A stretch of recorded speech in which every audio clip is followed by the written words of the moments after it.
This is the Little Dicks Fantasy Football League.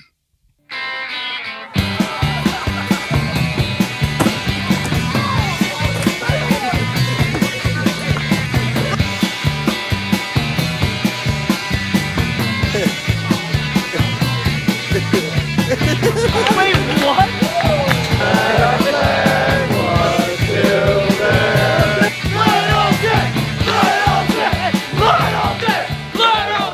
I guess that's why we're called Little Dicks.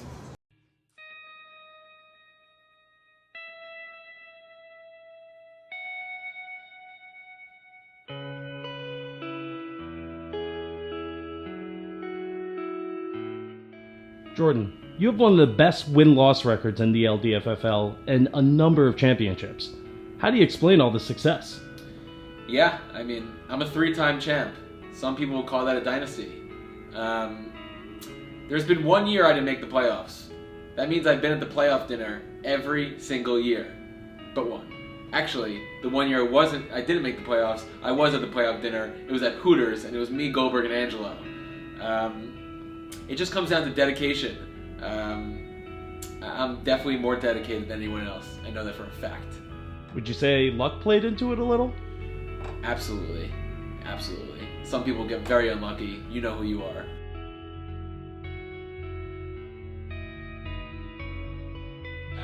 Ross, you've been in the Little Dicks since day one. What do you bring to the league? A lot of complaining. A lot of me. I feel like I deserve more than everybody else. Probably 6 first-round picks this year, as opposed to the general 1 first-round pick. Goldberg, tell me about your responsibilities as co-commissioner of the LDFFL. Well, as many people know, I created this league. I'm not really an egotistical person, but I mean, I'm God. I gave birth to the Little Dicks Fantasy Football League. I went to Dwayne Reed on York Road. I picked up the first oak tag for this league. So everything that's happened since has been a creation of my going and doing and being. And without me, where would everyone be? Probably not even speaking anymore. Glatz, you've been in the LDFFL since day one. What's your experience been like? As a founding father of this league, it's been the best experience of my life, and I look forward to harassing each and every one of you every single day for the next 5 months. Weiss, you're another guy who's been in the LDFFL since day one. What's your experience been like? I don't know, pretty good. Doing okay. Didn't win a ship yet, but about to be there. It all comes down to coordination, teamwork, and James Robinson, really. James Robinson with the final pick, and everyone's meleeing over a kicker, and we just walk up there, saunter up there, no one's even paying attention, and write in James Robinson's name, and then we take the league. Honestly, it was given to us on a silver platter. Evan? And if I could just add to that, it's funny that my partner mentions the words, collaboration and teamwork. There was a lot of that, but we're actually on the exact opposite schedules, where Evan is a night owl and is texting me all through the night, through the wee hours of the morning, and I'm in bed by 9 o'clock. What's it like having a partner who doesn't know how to think? Well, as you know, I've had a long history of challenge partners, starting with Jordan Feldman in 2011, moving on to the Corey Clark days from 2014 to 2016, and then the most recent one, Brett Lawler. As you guys know, Brett is checked out, so really the only thing he's concerned about is the team name. Other than that, he's pretty out of the loop. Angelo, you're one of the most polarizing members of the LDFFL. What do you have to say to the haters? I have to say that no matter what, I will always talk shit. And even when my team is deep in the swamp, as low as it can go, I will always be the one who's talking shit. Whether I'm winning a little bit or I'm losing, which is most of the time, I'm gonna talk shit. Mancy, you're an integral part of the Little Dicks Fantasy Football League. What do you bring to our league? Yeah, thanks for asking, Jericho. Nothing really in particular. I never win, and my team's cursed, and we get injured every. My name is Mike. This is my DM, Barry. We're going to be running for the commissioner's office in 2022. So one of my pre-draft strategies is to work on my typing skills. So in the middle of the draft, if I want to Google someone, I'm on the clock. I need to make sure that I'm getting to them quick. So name a player, any player right now. Javonte Williams.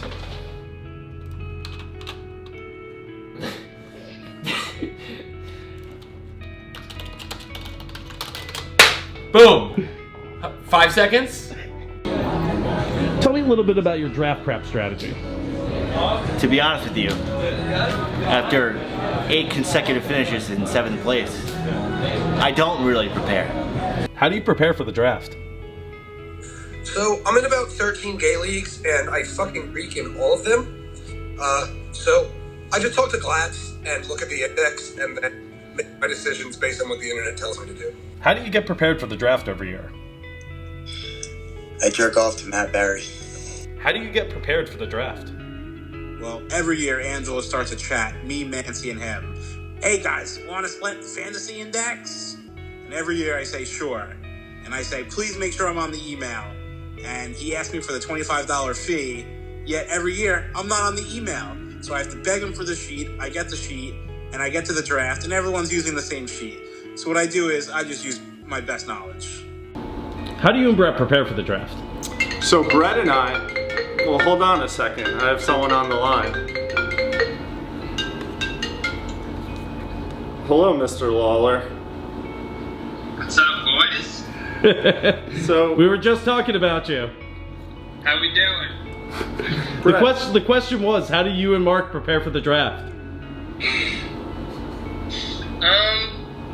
You know, we always start mocking really early. We do some draft wizards. Evan sends me a laundry list of about 1,000 players and says, I love every single one of these guys. And then I say, I like a few of them, and then we narrow the list down from there. But it really starts with deep research from Mr. Glazer, and then I fine-tune that research into a more calculated pool of candidates that we could play with. And by that, what he means is starting in beginning of August, end of July, actually, I just start sending him screenshots of all the mock draft with no context. Have you done anything different this year to prepare for the draft? Yeah, I mean, I've been going to all the, different NFL training camp sites. So, I was at Buffalo, most recently in Orchard Park. I went down to Jacksonville last week. Trevor Lawrence looked pretty good. I flew out to California, watched the Chargers, Rams, and, you get the gist. So, kind of seeing it in person, opposed to just, mocking away. So for the record, last year was the first year I ever missed the playoffs in the history of the league. You could go check that, Mr. Historian. And with the most confidence in the world, I'd be back full force this year in 2021. Collusion is against the rules. This isn't a league run by Ross and Nancy. This is a real league run by Goldberg and Horowitz. With that being said, though, if it's against Angelo, it's allowed. What do you hate most about Collusion? Well, it's a sensitive subject. You guys cheated against me. Yes, I understand when one team or two teams don't have an extra quarterback, but not when everyone could scoop up a quarterback. When I pick up Madison Rudolph and someone else gets Daniel Jones and Madison Rudolph gets knocked out of the game, and there's no other quarterbacks to pick up. My next strategy is to make sure that I'm always ready when I'm on the clock. Jordan, you're on the clock. It's my pick.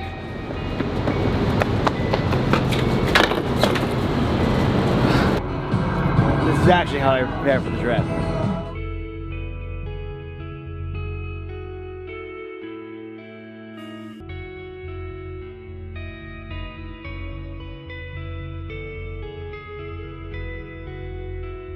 Jordan, we can't talk about the draft without mentioning the bathroom debacle of 2019. What are you going to do this year to make sure that doesn't happen again? Check this out. So this year, we have a high-definition camera that's going to be in the bathroom to watch you and to watch everyone to make sure that there's no flusher issues, okay? Angelo, okay? Jordan Weiss, okay? Brent Lawler. I had 3 plumbers come here and put a steel grade flusher on this, okay? And if you happen to fuck that up, the camera's gonna get you. So beware. Who do you think broke the toilet in 2019? Angela. Who do you think broke the toilet in 2019? Angela Carapaces. Who do you think broke the toilet in 2019? Definitely Angelo. Who do you think broke the toilet in 2019? Angelo. Who do you think broke the bathroom in 2019? Angela. Definitely Angela. Who broke the toilet in 2019? Fucking Angelo.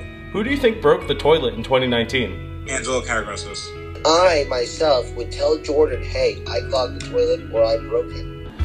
How is Salmon Inc. going to finish in 2021? That's a good question. Like every year, I think we're playoff bound with a finals appearance, and we'll probably renegotiate so second place gets even split with first place. How do you think you're going to finish in the league this year? First place in the regular season for the first 8 weeks, and then my team will crumble and fall apart and I'll come in second. What's your prediction for your 2021 season? Easy. Flacco's gonna go off, Culler's gonna go off, and I'm gonna win.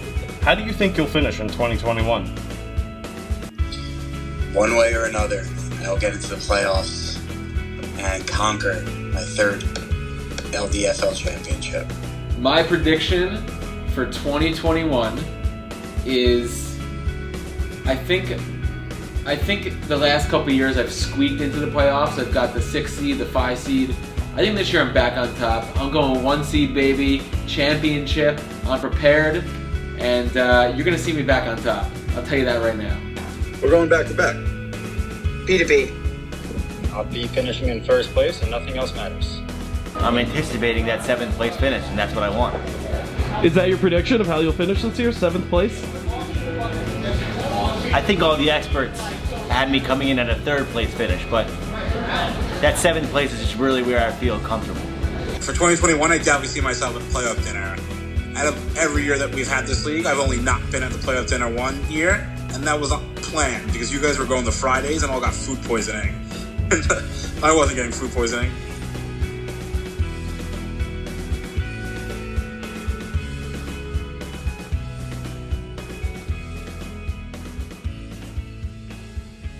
I hope you guys enjoyed the video. I had a lot of fun putting it together. I don't see any of your other leagues doing something this grandiose, this out of the box. We're gonna remember this forever. Until next year when I make another better video. But I'm very excited. This is gonna be a great year. I got so excited, I had to watch Gladiator last night. It inspired me. Are you ready? For glory?